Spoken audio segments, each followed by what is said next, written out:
Welcome back to the Deep Dive. We are tackling a subject today that feels, incredibly relevant to the moment we're living in, even though the story itself starts almost a century ago. It really does. We're looking at a figure who is, for lack of a better term, a walking paradox. This is a man who made his living deceiving people. Literally, his tax returns would have said professional deceiver, if that were an actual category. And yet he's probably the single most important figure in the entire history of fighting deception.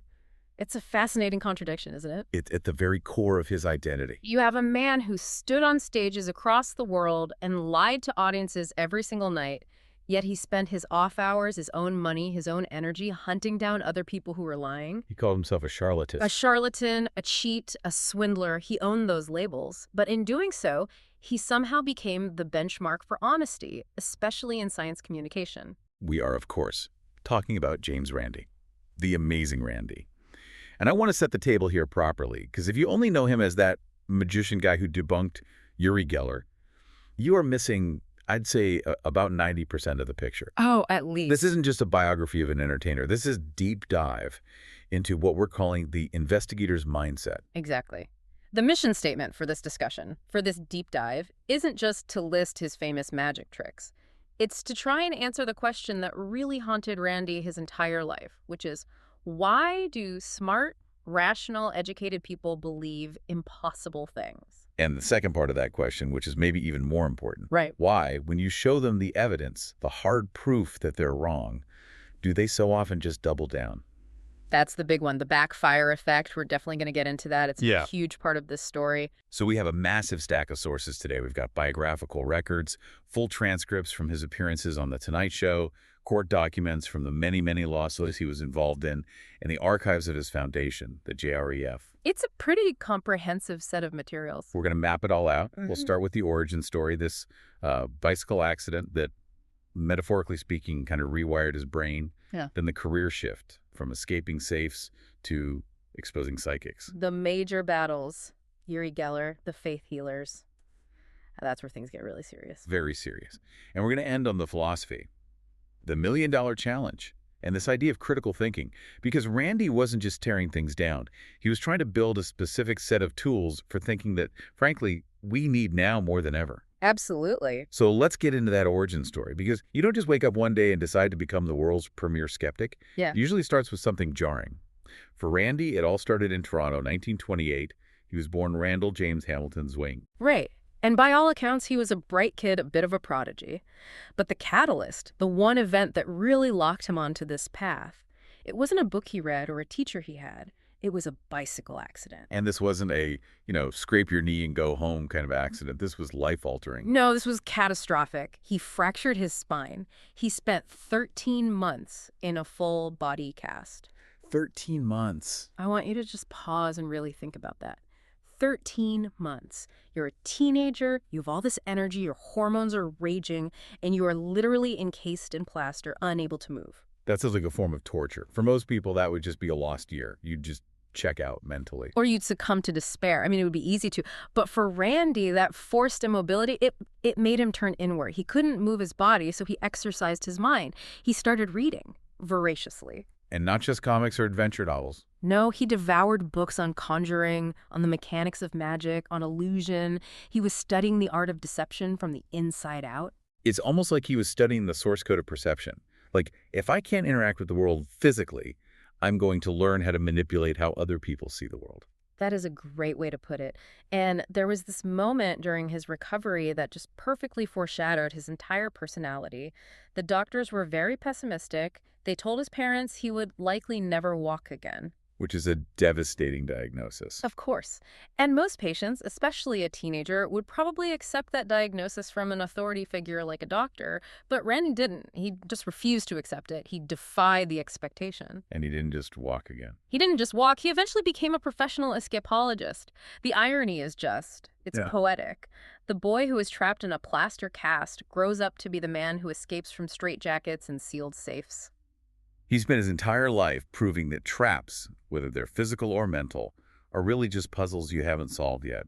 Exactly. But before he hit the big stages, before the Amazing Randi was a household name, there was this incident in his teenage years that I think is the real rosebud moment of his life. His first real act of public skepticism. The church incident. The church incident, yes.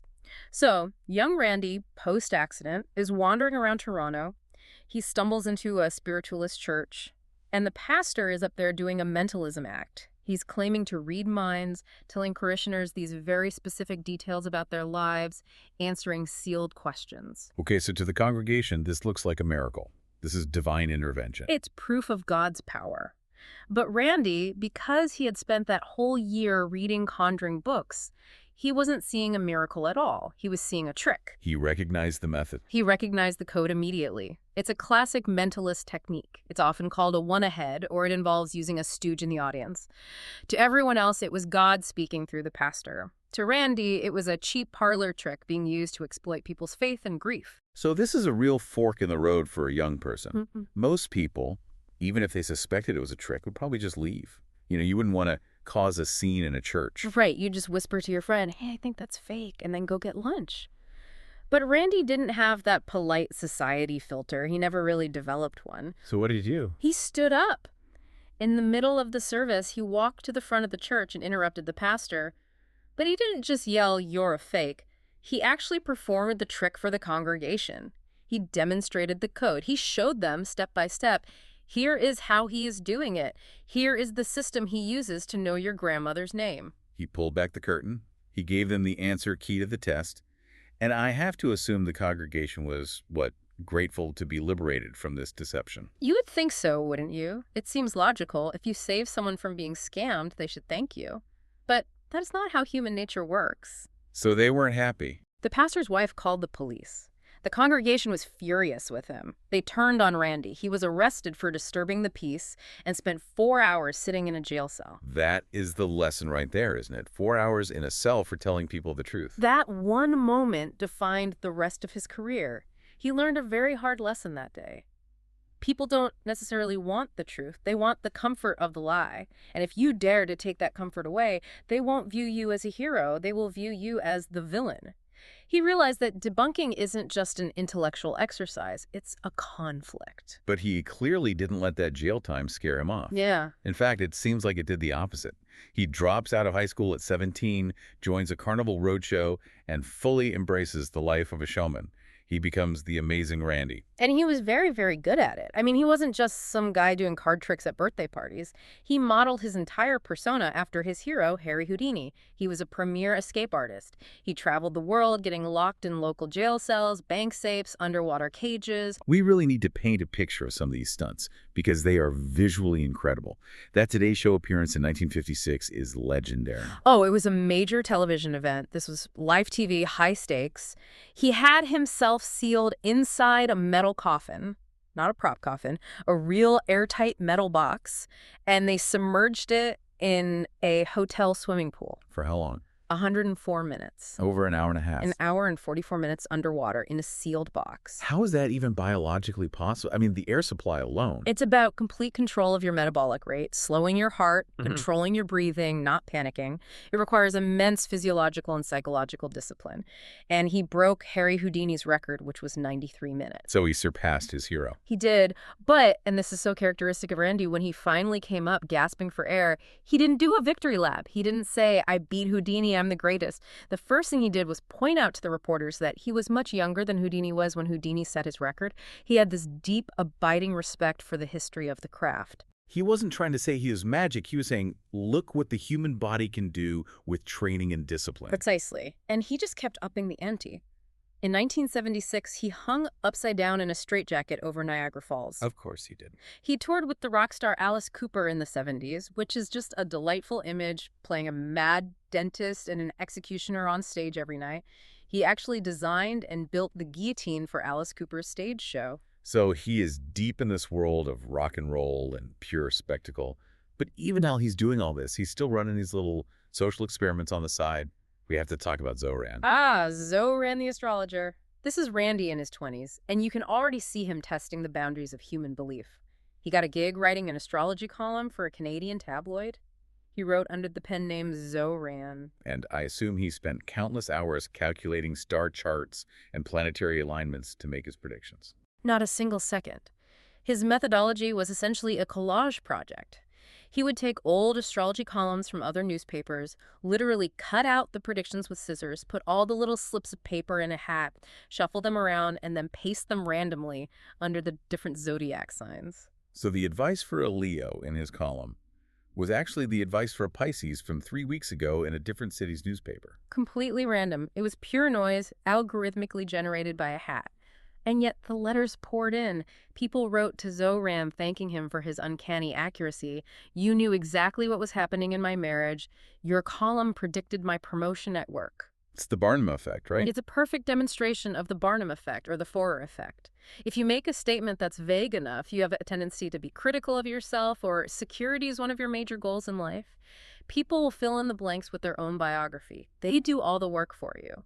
And Randi saw this and realized, you don't need magic powers to fool people. You just need to let them fool themselves. This brings us perfectly to part 2 of our roadmap, the pivot.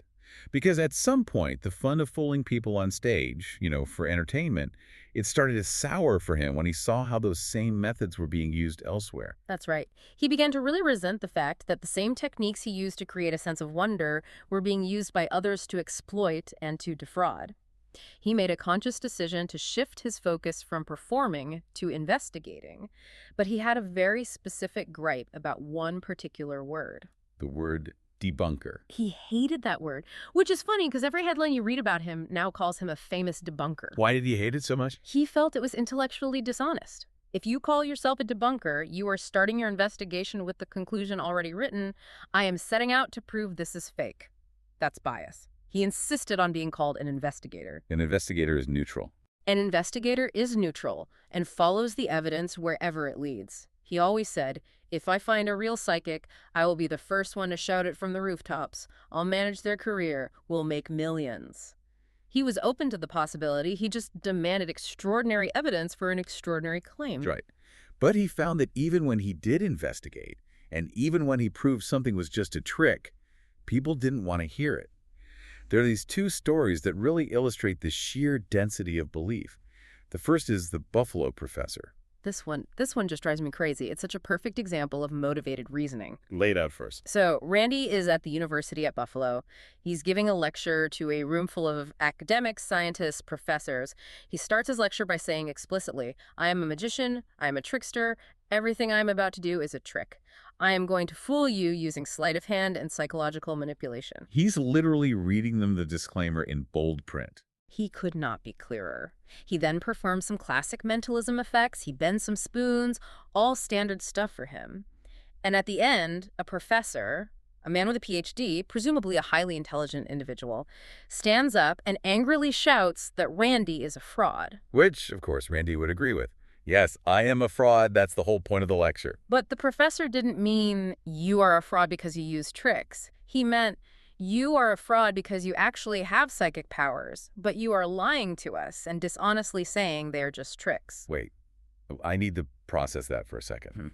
The professor believed so strongly in the existence of psychic powers that when he saw a demonstration of them, he couldn't accept that they were tricks, even when the performer confessed to them being tricks. He believed Randi was a self-hating psychic, that he was ashamed of his real powers, so he was trying to gaslight the audience by claiming it was all just magic. That is. Wow. It just shows that intelligence is no protection against delusion. In fact, smart people might just be better at constructing more elaborate rationalizations for their delusions. That is exactly the conclusion Randi drew. He saw the very same thing happen with Senator Claiborne Pell. Randi performed a trick for him where he revealed a drawing the senator had made in secret. Randi then explains, Senator, I tricked you. Here's the method I used. And the senator just smiles and says, I think Randi may be a psychic and doesn't realize it. Doesn't realize it. As if you could accidentally have X-ray vision and just not notice. It's what you might call the invincible ignorance fallacy. If your desire to believe is strong enough, no amount of contrary evidence will sway you. You will just invent a more and more complex narrative to keep the core belief alive. And no one in that era capitalized on that deep desire to believe more than the man who became Randi's ultimate arch-nemesis. We have to talk about Uri Geller. Spoonbender. For our younger listeners or anyone who just missed the cultural phenomenon of the 1970s, you have to understand the scale of Uri Geller. He wasn't some fringe figure on a late-night cable show. He was a global rock star. He was on the cover of magazines, he was hanging out with John Lennon, he was being studied by serious scientists at the Stanford Research Institute. Geller's claim was that he could bend metal with the power of his mind psychokinesis. And crucially, unlike Randi, Geller insisted it was 100% real. He claimed he got his powers from extraterrestrials who contacted him as a child. Right, so Randi sees this guy on television doing what is, to him, a standard magician's trick bending a pre-stressed spoon, but claiming it's a gift from aliens, and it just drives him insane. It was a dishonesty. It was always the dishonesty that bothered him. If Geller had come out and said, "I'm a fantastic illusionist," Randi would have been his biggest fan. But Geller was misleading the public, and worse, he was misleading scientists who weren't equipped to spot his methods. So the collision course was set. And it all culminated in one of the most famous moments in television history in 1973 on The Tonight Show, starring Johnny Carson. This is widely considered the defining moment in the history of modern skepticism. But the context here is absolutely crucial. Johnny Carson wasn't just a talk show host. No, and that's the key variable that Geller didn't account for. Carson started his career as a magician.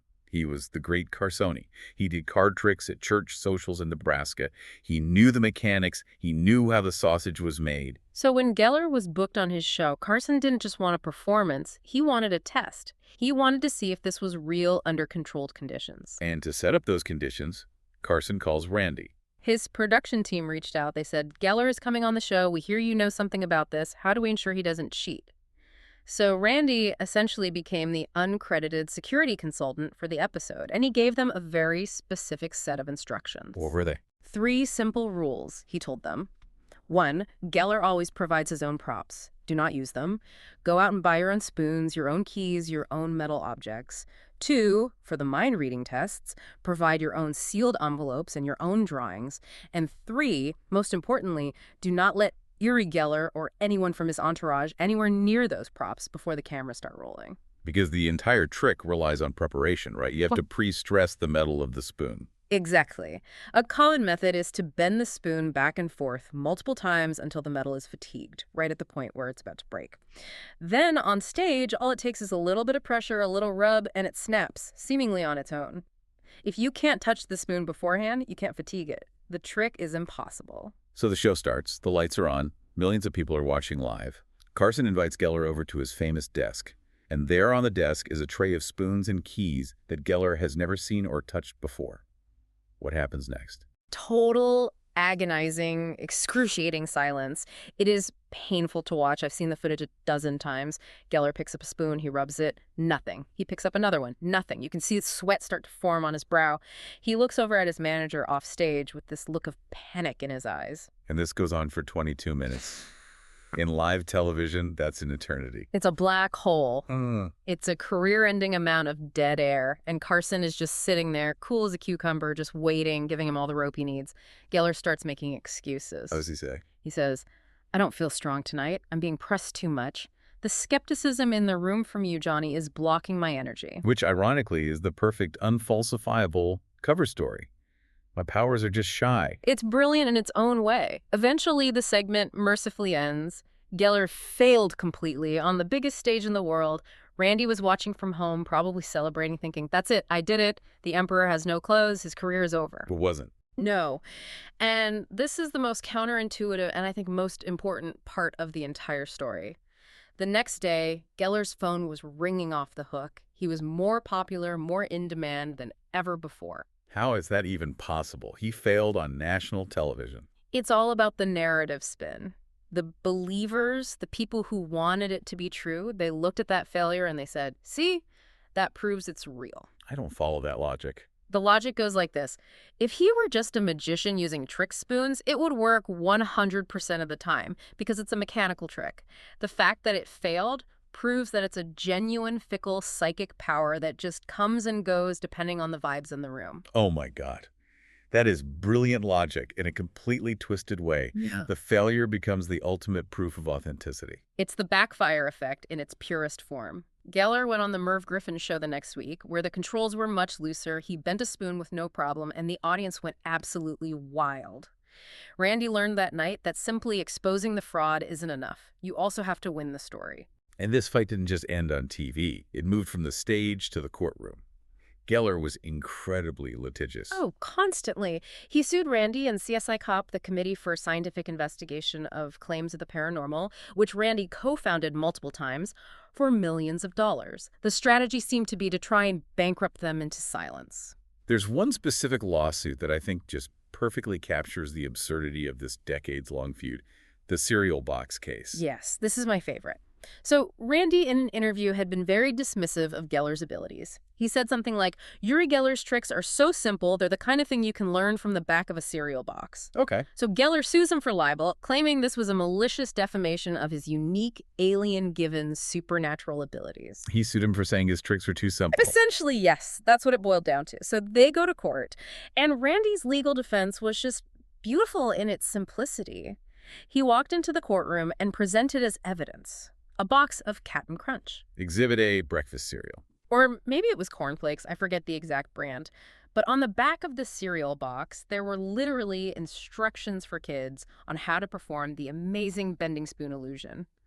The judge took one look at it and dismissed the case. That's incredible. But while it's funny now, it must have been financially devastating at the time. Completely. Randi had won a MacArthur Foundation Genius Grant, a huge honor, comes with a substantial amount of money. He ended up spending almost every single penny of that grant, nearly $300,000, just paying legal fees to defend himself and his organization against Geller's lawsuits. He used his Genius Grant money to fight off a spoonbender.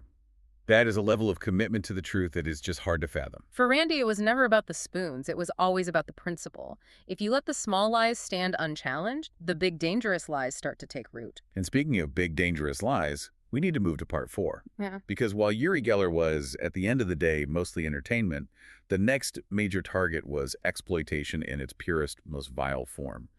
We have to talk about the faith healers. This is where the story gets very dark. We're talking about a man named Peter Popoff. Popoff was a massive televangelist in the 1980s.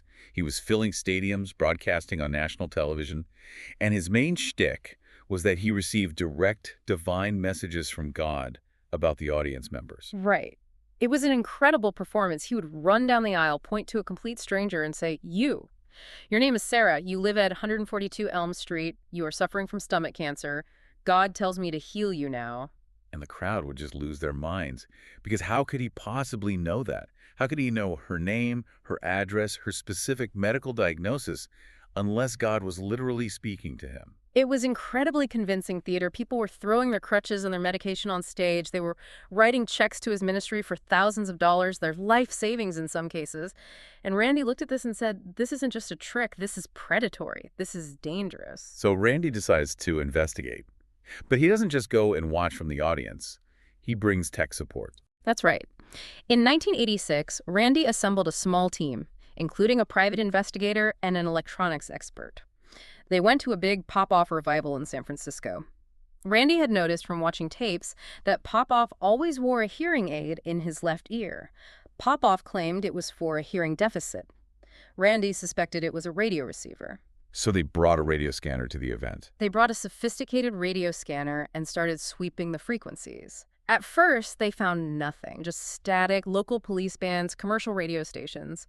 But then suddenly they hit a very specific frequency, 39.17 megahertz. And they heard a voice. And whose voice was it?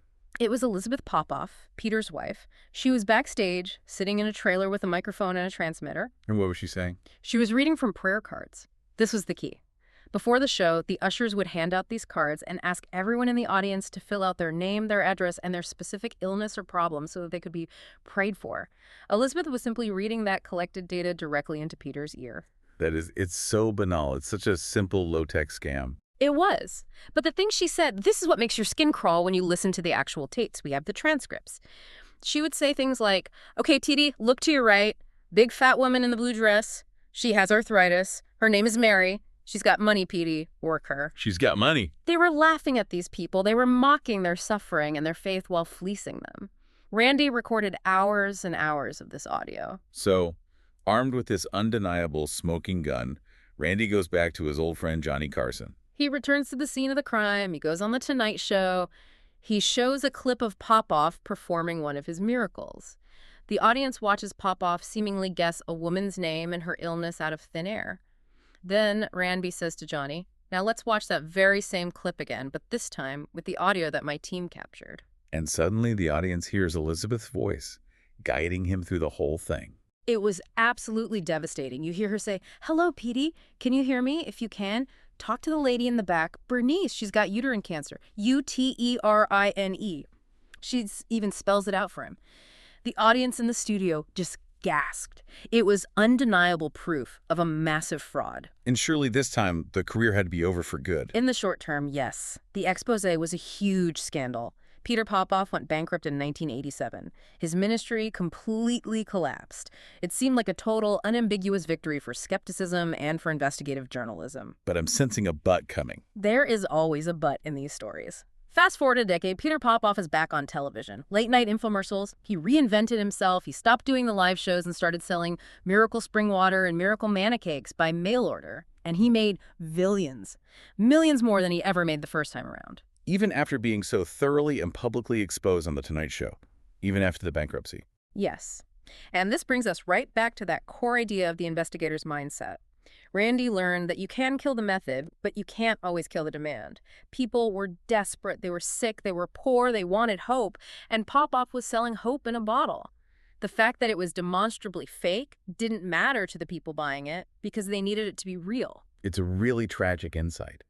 It highlights that this kind of work, debunking, is a constant game of whack-a-mole. You knock one fraud down, another one pops up, or sometimes the very same one pops up wearing a different hat. Which is exactly why Randy shifted his tactics again. He realized he couldn't just expose the bad actors one by one. He had to expose the entire system that allowed them to thrive. He had to go after the enablers. And in his view, the biggest enabler of all was the media.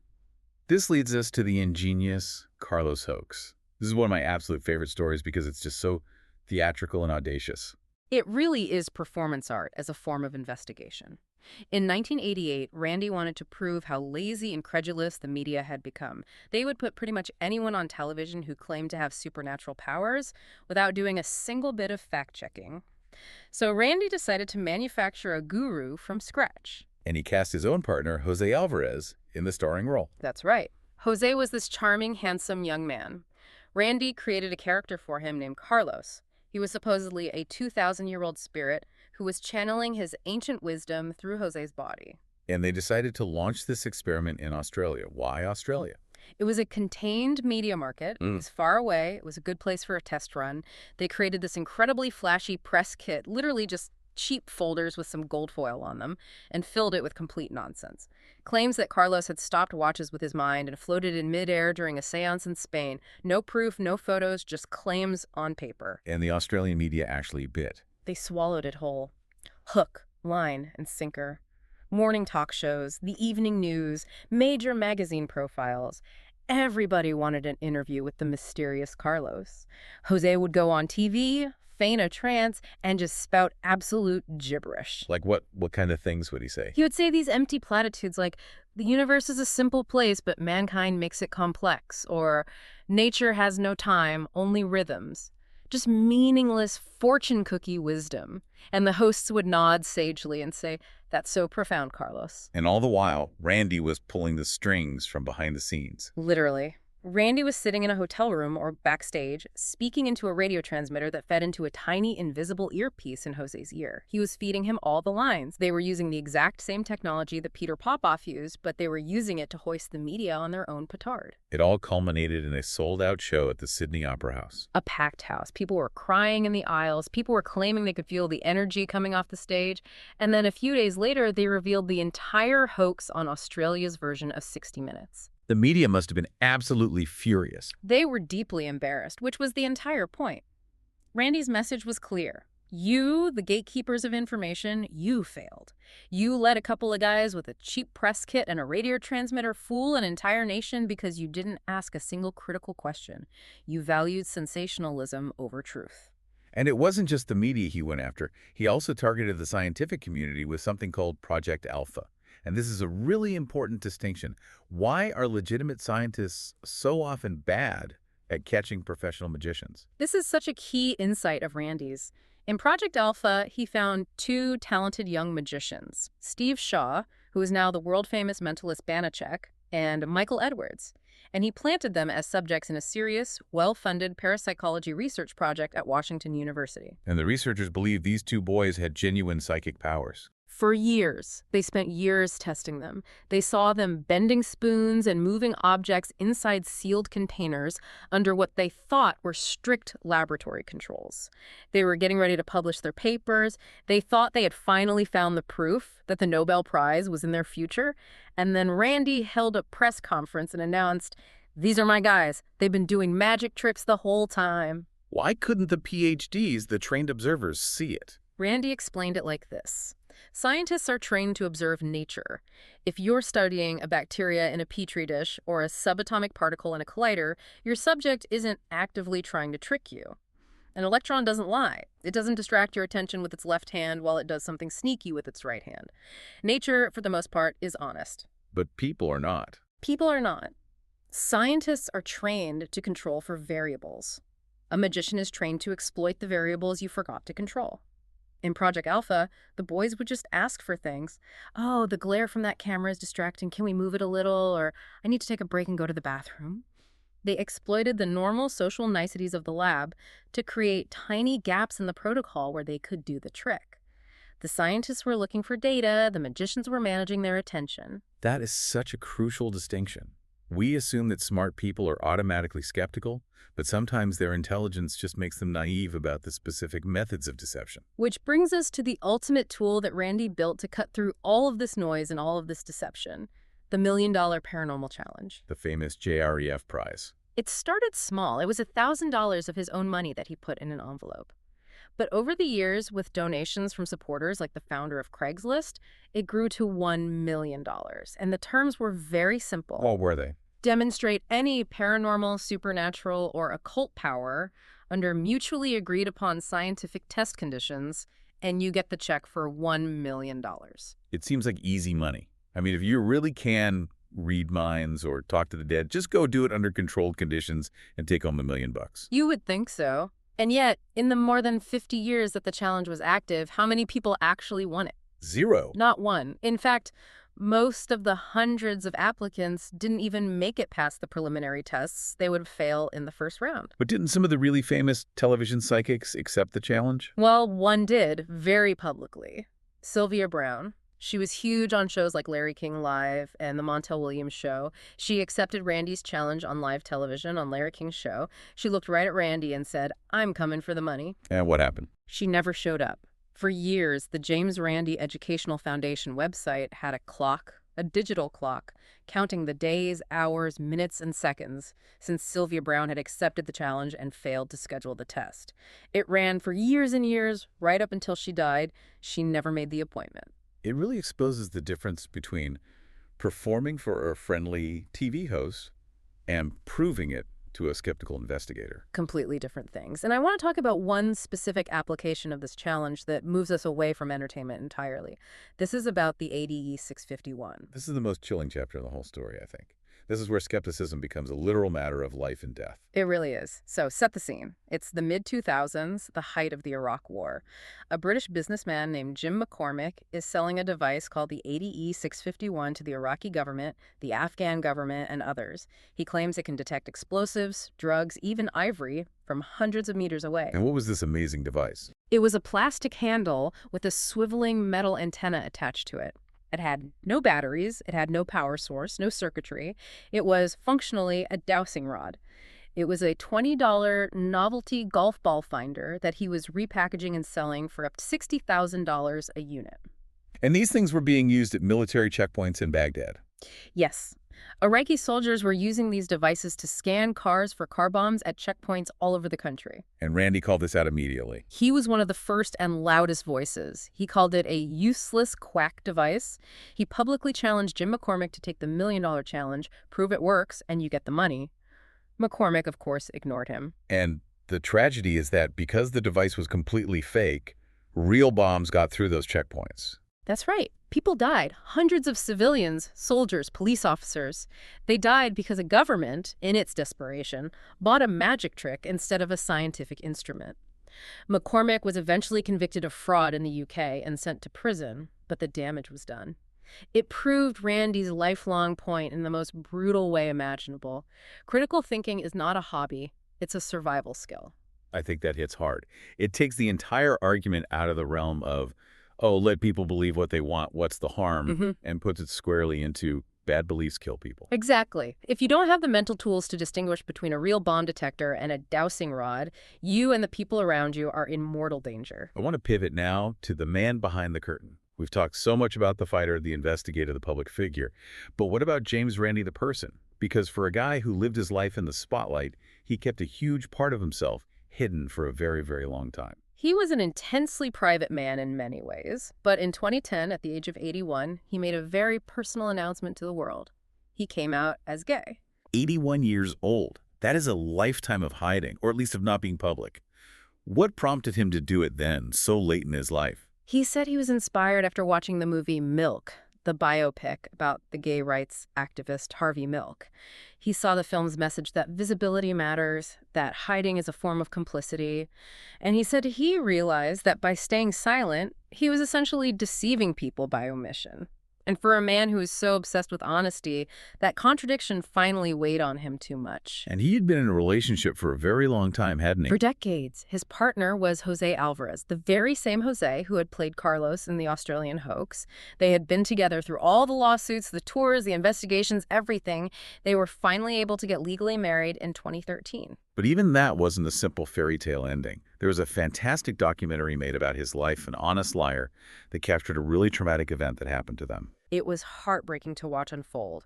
During the filming of the documentary, it was revealed that Jose Alvarez wasn't his real name.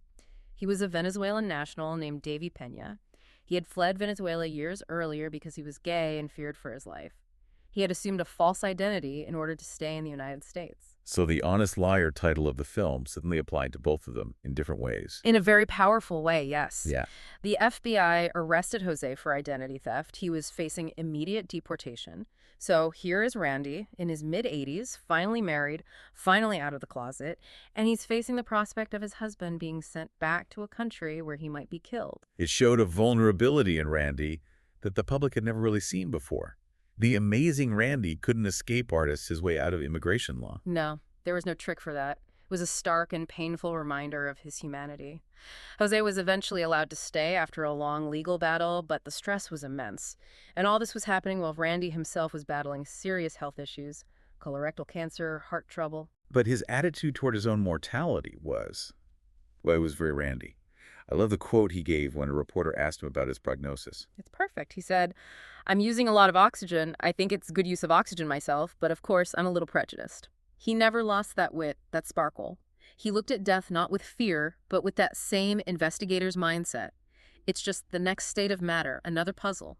He died in 2020 at the age of 92. A very long life, and a life fully lived. So as we zoom out now and we look at his legacy, what did he leave us? Because he didn't really leave us a successor. There isn't another Randi. No, and I think he wouldn't have wanted one. He didn't want followers. He wanted independent thinkers. His philosophy on religion and science is really the key to his legacy. He always called himself an atheist of the second kind. Unpack that for us. What does that mean? He said there are two kinds of atheists. A type 1 atheist says, "I know there is no God." That's a statement of certainty. A type 2 atheist, which is what he was, says, "I see no compelling evidence for a God, so I choose not to believe. But if you can show me the evidence, I will happily change my mind." It's the open door. It's the show me the evidence. Philosophy applied to everything. Exactly. And he applied that same rigor to science. He loved science, but he hated pseudoscience, things that dress up in the language of science to try and fool you. He believed the real universe was magical enough without having to invent lies about it. That's a beautiful sentiment. He often talked about the simple joy of a child learning about the speed of light for the first time. He said, "I am stunned by the universe." He found genuine awe in biology and astronomy and physics. He felt that inventing ghosts and goblins and psychic powers was actually an insult to how profoundly amazing and bizarre reality already is. It's the difference between a cheap magic trick and the actual miracle of existence. And that leads us to his final defining paradox, the honest liar. He always said that a magician is the most honest person in the world. Because they walk out on stage and they tell you, I am going to fool you, and then they proceed to do it. It's a consensual contract. Suspend your disbelief for the next hour and I will entertain you. But the psychics, the faith healers, the bomb detector salesmen, they violate that contract. They say, this is real, and then they fool you. That, for Randi, was the unforgivable sin. You know, Penn Jillette of Penn and Teller credits Randi with absolutely everything. He's on record saying, Randi is everything to me. And you can see that lineage. Skepticism used to be seen as being a curmudgeon, a party pooper. Randi made it. Well, he made it cool. He made it feel like punk rock. He made it active. He took it out of the armchair and into the laboratory and onto the stage and into the courtroom. So as we wrap up, what is the big takeaway for you, for the listener? We've covered a lot of ground today, from escape artistry to courtroom battles to radio scanners. I think the biggest takeaway is that we all have an inner Buffalo professor. We all have things we desperately want to believe are true. Maybe it's a political narrative that confirms our worldview. Maybe it's a new health craze that promises a simple solution. Maybe it's an investment scheme that sounds too good to be true. Our brains are wired to find patterns and to confirm our biases. And Randi's life work was a lesson that we have to be constantly vigilant, mostly against our own desire to be fooled. The easiest person to fool is always yourself. Always. So here's our final thought for this deep dive. Yeah. James Randi spent his life showing us the back of the cereal box. He showed us that what looked like magic was often just a simple set of instructions printed on cheap cardboard. Right. So the next time you see a headline that makes you furious, or a product that promises a miracle, or a story online that confirms everything you already think is true about the world, just stop. Take a breath and ask yourself this question. Are you looking at the real evidence? Or are you just staring at the back of the cereal box? Always check the box. Thanks for listening to The Deep Dive. Stay curious. And stay skeptical.